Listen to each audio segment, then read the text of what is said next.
అమలాపురం నియోజకవర్గం జనసేన పార్టీ నాయకులు కార్యకర్తలు ఈర మహిళల ఆధ్వర్యంలో ఎంట్రుకోన గ్రామ ప్రజల నిర్ణయం మేరకు గ్రామ అభివృద్ధికై జనసేన పార్టీలో జాయిన్ అవ్వడం జరిగింది.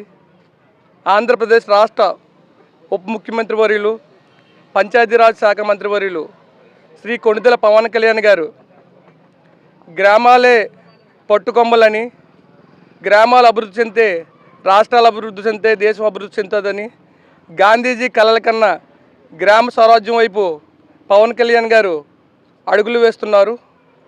నేను ఒక గ్రామ సర్పంచ్గా నేను ఆయన తీసుకున్న నిర్ణయాలని, ఆయన అభివృద్ధి పరుస్తున్న నిర్ణయాలను కూడా నేను ఒక సర్పంచ్గా చాలా ఆనందపడుతున్నాను. నా గ్రామం అభివృద్ధి అవ్వాలంటే జనసేన పార్టీలో జాయిన్ అవ్వాలని గ్రామ పెద్దలు తీసుకున్న నిర్ణయానికి కూడా నేను సంతోషం వ్యక్తం చేస్తూ ఈరోజు ఎంట్రుకోన గ్రామంలో